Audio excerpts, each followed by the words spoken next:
এই মুহূর্তে আমার সঙ্গে যারা আছেন, আমাকে শুনছেন, তাদের সবাইকে ঈদুল ফিতরের এবং বাংলা নববর্ষের অনেক অনেক শুভেচ্ছা।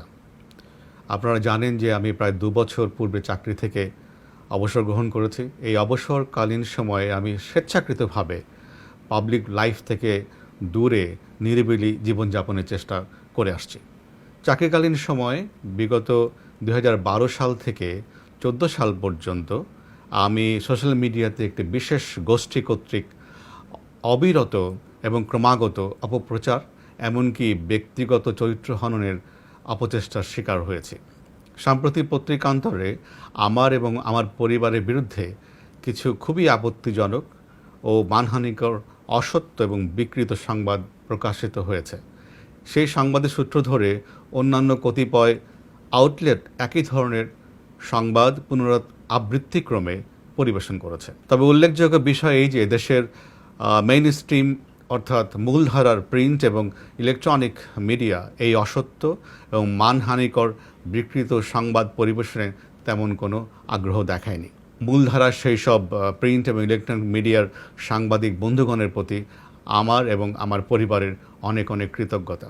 আমার অবসর গ্রহণের প্রায় 2 বছর পরে আকস্মিকভাবে আমার এবং আমার পরিবারের বিরুদ্ধে এই ধরনের একটি মানহানিকর, অসম্মানজনক, অসত্য সংবাদ কেন পরিবেশিত হলো, আমি সেই আলোচনায় সচেতনভাবেই যাব না।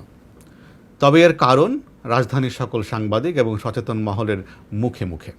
আপনারা জানেন যে বিগত 14 বছরে প্রথমত ঢাকা মহানগরীর পুলিশ কমিশনার হিসেবে এই মহানগরীর সকল সম্মানিত নাগরিকবৃন্দকে আমার সেবা করার সুযোগ হয়েছে।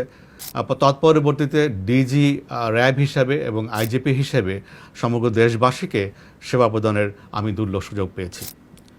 এই জন্য আমি মহান আল্লাহ তাআলার দরবারে শুকরিয়া আদায় করি এবং সেই সঙ্গে বাংলাদেশ সরকারের মাননীয় প্রধানমন্ত্রী এবং সমগ্র জনগণের কাছে আমার বিনয় অবনত চিত্তে কৃতজ্ঞতা প্রকাশ করছি। আমি বাংলাদেশ পুলিশ সার্ভিসের জ্যেষ্ঠ পদগুলোতে একটানা 14 বছর এবং সব মিলিয়ে প্রায় 35 বছর সরকারি চাকরি করেছি।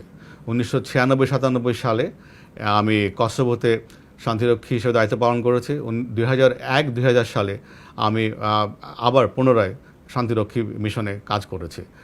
তাছাড়া সরকার থেকে ছুটি নিয়ে আমি জাতিসংঘ সদর দপ্তর নিউ ইয়র্কে, যুক্তরাষ্ট্রের নিউ ইয়র্ক শহরে আমি 2009 এবং 10 সালে চাকরি করেছি।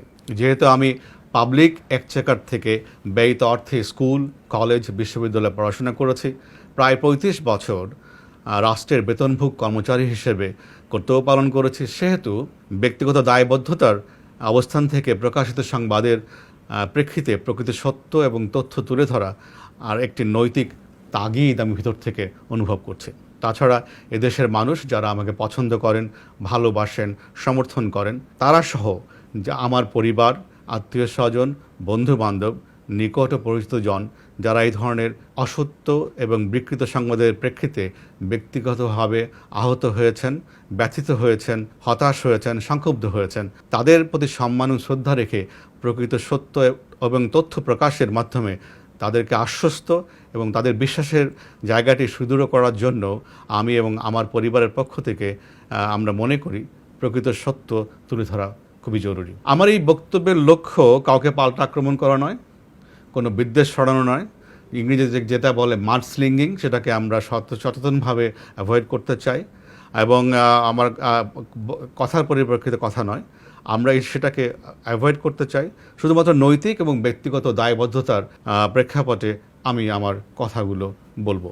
আমরা প্রকাশিত 2 কিস্তি সংবাদের পুঙ্খানুপুঙ্খ পর্যালোচনা করেছি। এতে মোটামুটি সব মিলিয়ে 45টি তথ্য, অভিযোগ এবং অপমানজনক বক্তব্য সন্নিবেশিত আছে। তার মধ্যে 24টি তথ্য বা অভিযোগ সম্পূর্ণ মিথ্যে এবং কল্পনাপ্রসূত। 2টি বিষয়কে 7 বার পুনরাবৃত্তি করা হয়েছে এবং 2টি বিষয় তথ্যকে ভুল প্রেক্ষাপটে বিকৃতভাবে পরিবেশন করা হয়েছে। বাকি 10টি অভিযোগ বা তথ্যকে ফুলিয়ে ফাঁপিয়ে শুধু তিলকে তাল নয়, তাল গাছের ঝাড় সমেত তাল বানিয়ে ভুলভাবে উপস্থাপন করা হয়েছে।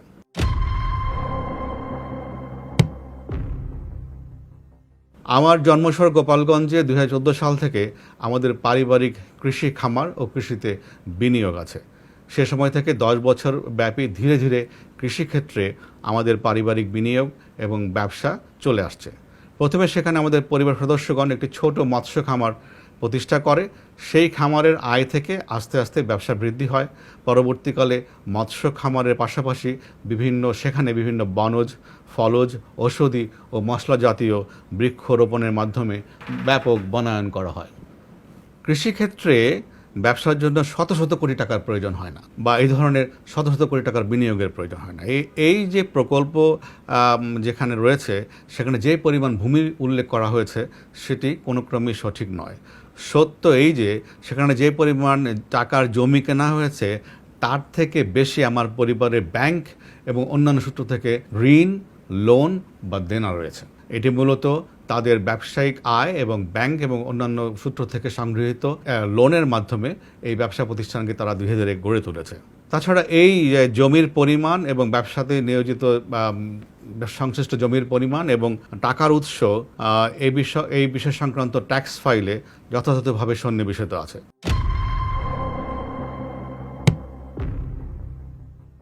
আমি সরকারি চাকরিজীবী হলেও আমার স্ত্রী এবং পরিবারের সদস্যদের এদেশের ব্যবসা বাণিজ্য করার সাংবিধানিক অধিকার রয়েছে। আমার সরকারি চাকরি কোনো মতেই এদেশে তাদের ব্যবসা বাণিজ্য করা বা সম্পত্তি অর্জনের ক্ষেত্রে বাধা হয়ে দাঁড়াতে পারে না। আমাদের দেশের সংবিধান এবং তাদের মৌলিক অধিকারের যে সুযোগ রয়েছে, সে অনুযায়ী এটা কখনই তাদের কাছে কোনো ধরনের বাধা হতে পারে না। আমার স্ত্রীর পরিবার সম্পর্কে অত্যন্ত আপত্তিজনক মন্তব্য করা হয়েছে। তার পিতা বাংলাদেশের একজন পদস্থ সরকারি কর্মকর্তা ছিলেন, তার পরিবারের সদস্যবৃন্দ সমাজে প্রতিষ্ঠিত। আমার স্ত্রী বিগত 24 বছর ধরে তার ব্যক্তিগত ও ব্যবসায়িক আয়ের বিপরীতে সরকারকে ট্যাক্স প্রদান করে আসছে। আরও দুঃখের বিষয়, ক্ষোভের বিষয় এই যে বাংলাদেশের সংবিধান অনুযায়ী প্রত্যেক মানুষের ব্যক্তিগত গোপনীয়তার অধিকার রয়েছে, কিন্তু এই সংবাদ সমূহেতে আমার পরিবার সদস্যদের পাসপোর্ট, তাদের এনআইডি, তাদের ইমেইল নাম্বার এগুলোকে এক্সপোজ করে দেওয়া হয়েছে। ফলে তাদের ব্যক্তিগত গোপনীয়তা মারাত্মকভাবে লঙ্ঘিত হয়েছে।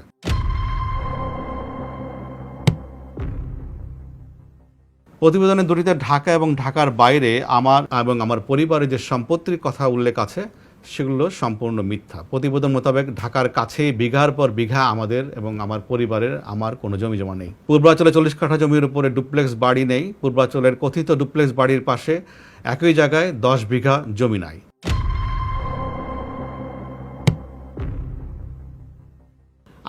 আমার 35 বছরের চাকরি জীবনে বেতন ভাতার যে কাল্পনিক হিসাব প্রকাশ করা হয়েছে, সেটিও ভুল এবং খুবই অপমানজনক। প্রতিবেদন দাবি করা হয়েছে যে আমার অবসরের পর তথাকথিত থলের বিড়াল বেরিয়ে এসেছে। এই ধরনের শব্দ প্রয়োগও খুবই আপত্তিকর। আমাদের পারিবারিক ব্যবসা 2014 সাল থেকে প্রতিষ্ঠিত হয়েছে এবং বিগত 10 বছর ধরে আমাদের পারিবারিক ব্যবসা প্রকাশ্যে এবং সর্বসম্মুখে পরিচালিত হয়ে আসছে। আমাদের পারিবারিক মৎস্য প্রজেক্ট ইতিমধ্যে জাতীয় পর্যায়ে মৎস্য চাষের জন্য স্বর্ণপদক প্রাপ্ত হয়েছে এবং এছাড়াও একাধিক পুরস্কার প্রাপ্ত হয়েছে। আমাদের মৎস্য চাষের যে প্রজেক্ট রয়েছে, পারিবারিক প্রজেক্ট, সেটি পুরস্কারের মাধ্যমে স্বীকৃতি লাভ করেছে এবং এটি একদিনে হয়নি, এটি বছরের পর বছর ধরে তাদের শ্রম এবং ঘামের মাধ্যমে অর্জিত হয়েছে। এবং এই যে তাদের যে চেষ্টা, সেই চেষ্টাকেও এই ধরনের সংবাদ প্রকাশের মাধ্যমে আমি মনে করি যে অপমান করা হয়েছে।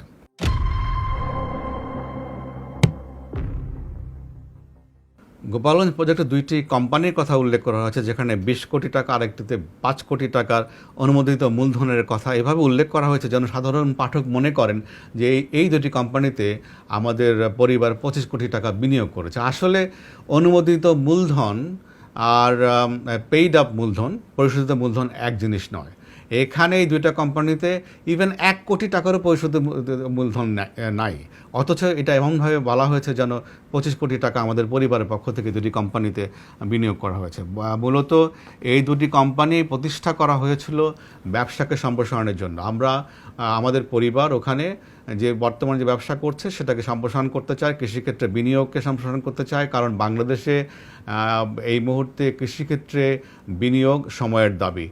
তো এটা নিয়ে পরে কোনো এক সময় কথা বলবো। তো আমরা যেটা বলতে চাই সেটা হচ্ছে মূলত দুটি কোম্পানি প্রতিষ্ঠা করা হয়েছিল আরও বড় আকারে ব্যাংক লোন নেওয়ার জন্য, কিন্তু ব্যাংক লোনের জন্য আবেদনও করা হয়েছিল, কিন্তু সে সময় করোনা প্রভাব এবং পরবর্তী সময়ে রাশিয়ান ইউক্রেন ওয়ার, জাতীয় আন্তর্জাতিক অর্থনৈতিক মন্দা, বিভিন্ন কারণে এই ব্যাংক লোনের ব্যাংকের সংকোচন নীতির কারণে এই লোন স্যাংশন সম্ভব হয়নি। ফলে যেটা হয়েছে যে কোম্পানিগুলোর কথা বলা হয়েছে কোনোটি আজ পর্যন্ত ব্যবসাতেই আসেনি। তো এটি এক নতুন কোম্পানি এবং ফাইন্যান্সে বা ফান্ডিংয়ের অভাবে এই কোম্পানিগুলো কিন্তু মূলত এই মুহূর্তে কোনো ব্যবসা করছে না।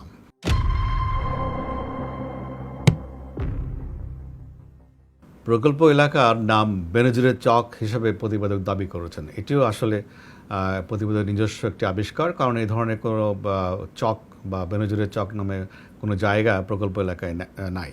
প্রকল্প এলাকায় মিটার ছাড়াই বিদ্যুৎ সংযোগ দেওয়া হয়েছে বা ব্যবহার করা হচ্ছে, এটিও মিথ্যা তথ্য।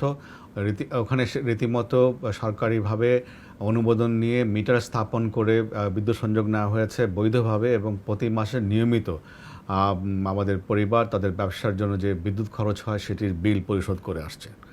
এখানে চাপ ও ভয়ভীতি দেখিয়ে জমি ক্রয়ের কথা বলা হয়েছে, যেটিও আমি মনে করি এটা অসম্ভব কল্পনা। কারণ হচ্ছে এটি মাননীয় প্রধানমন্ত্রীর নিজ জেলা এবং প্রকল্প এলাকাটি মাননীয় প্রধানমন্ত্রী সংসদীয় আসন সন্নিহিত, এবং ফলে এই ধরনের একটা জায়গায় গায়ের জোরে বা ক্ষমতা দেখিয়ে বা অন্য কোনো ভাবে শক্তি প্রয়োগ করে জমি কেনার চিন্তা একটা অসম্ভব কল্পনা।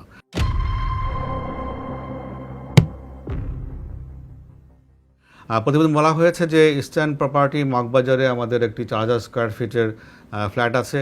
এটিও একটি মিথ্যা তথ্য। মগবাজার কেন, মগবাজার, সিদ্ধেশ্বরী, রমনা আশেপাশে কোথাও আমাদের কোনো ফ্ল্যাট বা এই ধরনের কোনো অ্যাপার্টমেন্ট নাই। আনন্দী হাউজিংয়ে 40 কাঠা জমিসহ 45 কোটি টাকার বাড়ি আছে বলে দাবি করা হয়েছে। আনন্দ হাউজিং একটি বেসরকারি সমবায় সমিতি। 2007 সালে আমরা এই সমবায় সমিতির সদস্য হই এবং একটি প্লট বুকিং দেই। কিস্তির মাধ্যমে ধীরে ধীরে আমরা এই টাকা পরিশোধ করি। সেখানে আমাদের 40 কাঠা কোনো প্লট নেই, এটি বাড়িয়ে বলতে গেলে শতগুণ বাড়িয়ে বলা হয়েছে। আমাদের প্লটে 5 ইঞ্চি দেওয়াল বিশিষ্ট একটি বৈশিষ্ট্য এবং টিনের ছাদের একটি দোতলা বাড়ি আছে। তো এই ধরনের একটা বাড়ির দাম 45 কোটি টাকা হবে, এবং যেখানে যে হাউজিংয়ে এখন পর্যন্ত নাগরিক সুবিধা গড়ে ওঠেনি, রাস্তাঘাট তৈরি হয় নাই, বিদ্যুৎ সংযোগের ব্যবস্থা নাই, পানির ব্যবস্থা নাই, গ্রামের মধ্যে এই ধরনের একটা প্লটের উপরে টিনের ছাদ বিশিষ্ট বাড়ির দাম 45 কোটি টাকা হবে, এটি রীতিমতো এই ধরনের দাবি করার রীতিমতো হাস্যকর।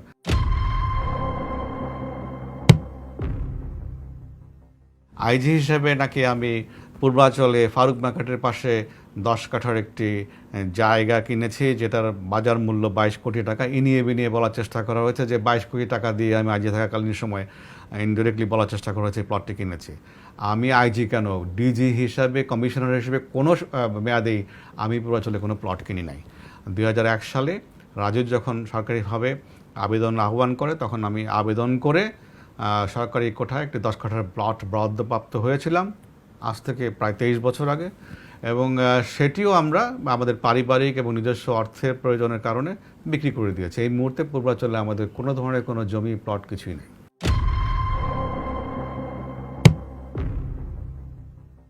রূপগঞ্জের নাওড়ায় আমাদের একটি 2 বিঘা জমির প্লট আছে, যার বাজার মূল্য 2 কোটি টাকা বলে সংবাদে উল্লেখ করা হয়েছে। রূপগঞ্জের নাওড়ায় এবং অন্যান্য কোনো ইউনিয়নে কোথাও আমাদের কোনো 2 বিঘার কোনো প্লট নাই। এটিও একটি সর্বাংশে মিথ্যা তথ্য। রূপগঞ্জে আমাদের কোনো জমি নাই এক্সেপ্ট আনন্দ হাউজিংয়ে, যেটি রূপগঞ্জ জেলা থানার মধ্যে অবস্থিত এলাকার মধ্যে, সেখানে একটা প্লট আছে। তাছাড়া আমাদের অন্য কোথাও কোনো ধরনের কোনো জমি বা 20 কোটি টাকা মূল্যের কোনো সম্পত্তি আমাদের নাই। মেয়ের বিশ্রামের জন্য 3.5 কোটি টাকার ফ্ল্যাট কিনেছি বলে অভিযোগ করা হয়েছে। আমার মেয়ে, আমার জ্যেষ্ঠ কন্যা সবসময় আমার সরকারি বাসা থেকে তার বিশ্ববিদ্যালয়ে যাওয়া আসা করতো, তার জন্য কোনো বিশ্রামের জন্য বাড়ি কেনার কোনো প্রয়োজন আমরা কখনো অনুভব করিনি। বসুন্ধরাতে আমরা একটা আনফিনিশড ফ্ল্যাট আমরা কিনেছিলাম, পরবর্তী সময় বিভিন্ন কারণে আমাদের কাছে মনে হয়েছে যে এটা বসবাস উপযোগী নয়, এটাও আমরা বহু আগে সেটাকে বিক্রি করে দিয়েছি। সেই ফ্ল্যাটে নাকি একটা 50 লক্ষ টাকা দামের দরজা আছে, রেফারেন্স হচ্ছে, বরাত হচ্ছে বাড়ির দারোয়ান। তো বাড়ির দারোয়ান কিভাবে দরজার দাম জানলো, সেটাই হলো আমাদের একটা বিরাট প্রশ্ন। একটা দরজা সাধারণত 21 স্কোয়ার ফিট থেকে সর্বোচ্চ 32 স্কোয়ার ফিট কাঠ থাকতে পারে। যদি একটা সেই দরজার দাম 50 লক্ষ টাকা হয়, তাহলে একটা প্রতি স্কোয়ার ফিট কাঠের দাম পড়ে 2.25 লক্ষ টাকা। এটা এত মূল্যমানের পৃথিবীতে কোন কাঠ আছে আমাদের জানা নেই। এটাও একটি আমি মনে করি হাস্যকর, আমি মনে করি যে মিথ্যা, নির্জলা মিথ্যা সংবাদ, শুধুমাত্র চরিত্র হননের জন্য যেগুলো করা হয়েছে।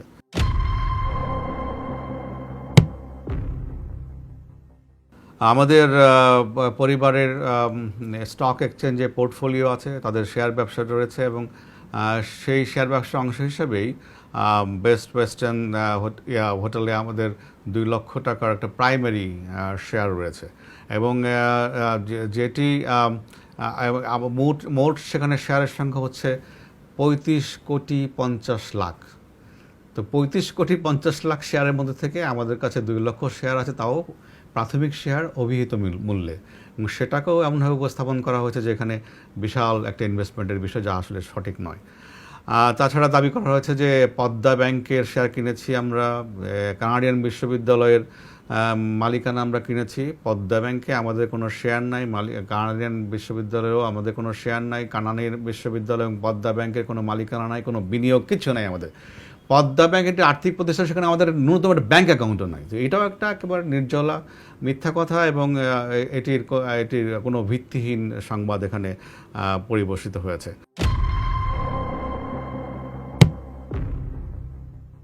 দুবাইতে 100 কোটি টাকার হোটেল ব্যবসা, সিঙ্গাপুরে 1.5 কোটি টাকার সোনার ব্যবসা, থাইল্যান্ড এবং মালয়েশিয়াতে জমি কিনেছি মনে দাবি করা হয়েছে। দুবাইতে আমাদের 100 কোটি টাকার কোনো হোটেল ব্যবসা নাই, সিঙ্গাপুরে আমাদের কোনো সোনার ব্যবসা নাই, এবং থাইল্যান্ড এবং মালয়েশিয়াতেও যে ধরনের গয়রহ কথা বলা হয়েছে যে জমি কিনেছি আমরা, এই ধরনের কোনো জমি আমাদের সেখানে নাই।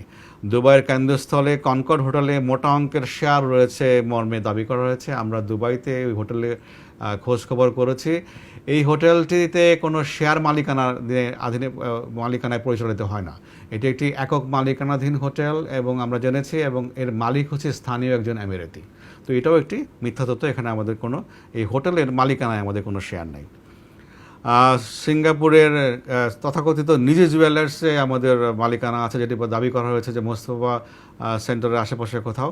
এখানে এই ধরনের কোনো জুয়েলার্স আমাদের বা আমাদের পরিবার সদস্য পরিচালনা করে না, আমাদের মালিকও নয়, আমাদের কোনো বিনিয়োগও নাই। এটাও একটি সর্বাংশে মিথ্যা তথ্য, এই সংবাদে অসৎ উদ্দেশ্যে পরিবেশিত হয়েছে।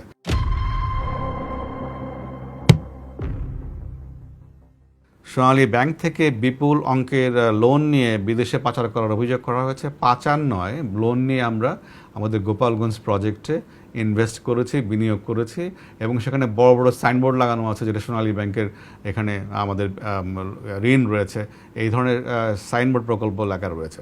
তো এটিও তার জানা সত্ত্বেও যে এটি এখানে লোন রয়েছে এর প্রকল্পে, এবং লোন নিয়ে এই বিজনেস করা হচ্ছে, তারপরেও এটাকে আমি মনে করি যে অসত্যভাবে, বিকৃতভাবে তথ্য উপস্থাপন করা হয়েছে, যে শুধুমাত্র আমার এবং আমার পরিবারের চরিত্র হনন করার জন্য, এবং আমাদের অপমানজনক তথ্যের মাধ্যমে বিব্রত করার জন্য।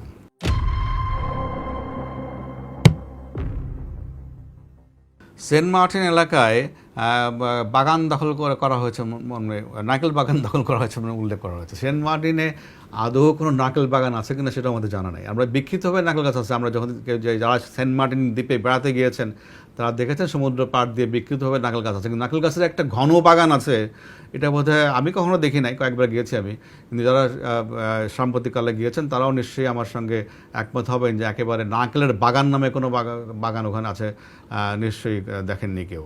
আর এই ধরনের বাগান দখলে নেওয়ার প্রশ্নই ওঠে না।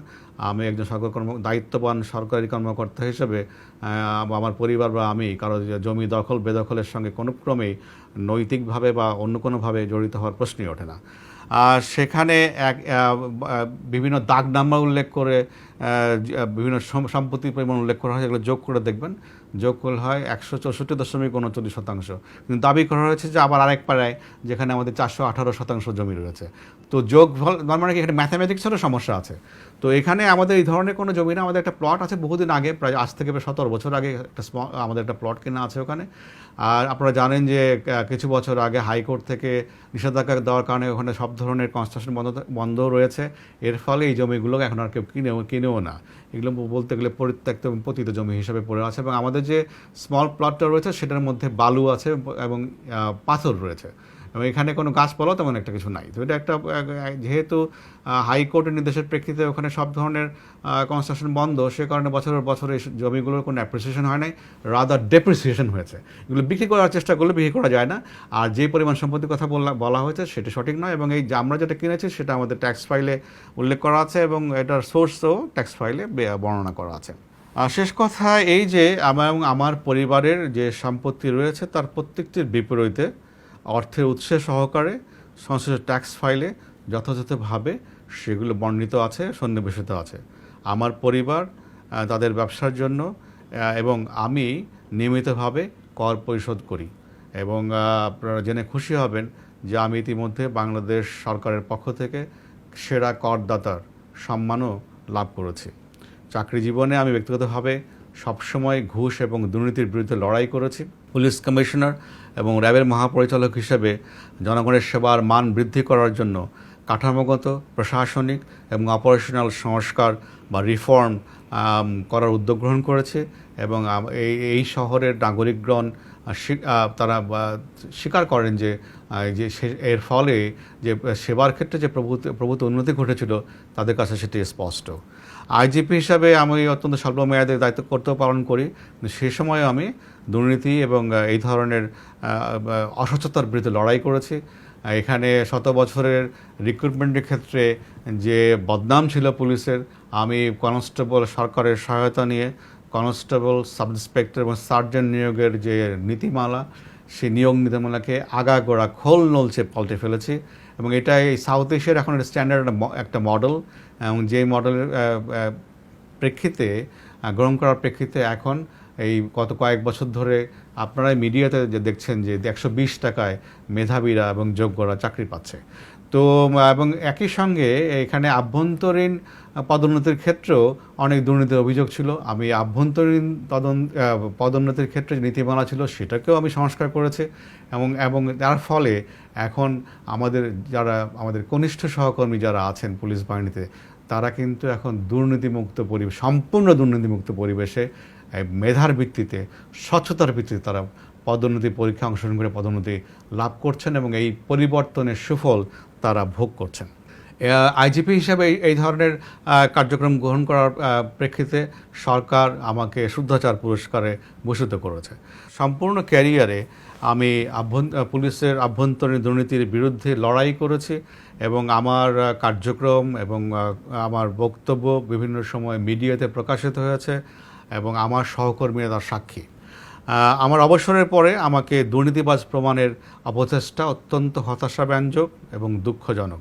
এই ধরনের অপপ্রয়াস কিন্তু ভবিষ্যতে যারা সৎ পথে স্বচ্ছতার সঙ্গে চাকরি করতে চান এবং জনগণের জন্য কাজ করতে চান তাদেরকে নিরুৎসাহিত করবে। কোনো ব্যক্তিগত স্বার্থে বা কোনো ব্যক্তিগত কারণে প্রধান্বিত হয়ে এই ধরনের তথ্য পরিবেশন করলে, আক্রমণ করলে কিন্তু জাতি হিসাবে আমরা ক্ষতিগ্রস্ত হব। আমাদেরকে সবসময় ক্ষুদ্র স্বার্থের উপরে বৃহত্তর স্বার্থকে প্রাধান্য দেওয়া উচিত।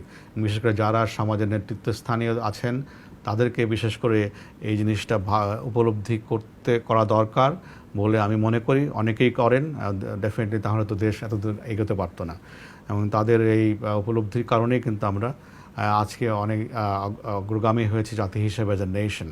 যে আমাদের পরিবারের এবং আমার যে সমস্ত সহায় সম্পত্তির মিথ্যা বর্ণনা দেওয়া হয়েছে, এবং যেগুলো আমি আজকে স্পষ্ট করেছি যে এই ধরনের কোনো সম্পত্তি বা তাদের বর্ণনা মতে, পত্রিকায় প্রকাশের সংবাদের বর্ণনা মতে এই ধরনের কোনো সম্পত্তি যেগুলো বলেছি আমাদের নাই, যদি কেউ প্রমাণ করতে পারেন তাহলে আমার এবং আমার পরিবার হাসি মুখে সেই ব্যক্তিকে বা সেই গ্রুপকে আমরা সেই সম্পত্তি বিনা পয়সা লিখে দেব। আমি মনে করি যে আমার এই বক্তব্য থেকে সকল ধোঁয়াশা এবং কুয়াশা দূরীভূত হবে এবং আমাদের স্পষ্ট অবস্থান আমি মনে করি এর মাধ্যমে আমরা প্রকাশ করতে পেরেছি।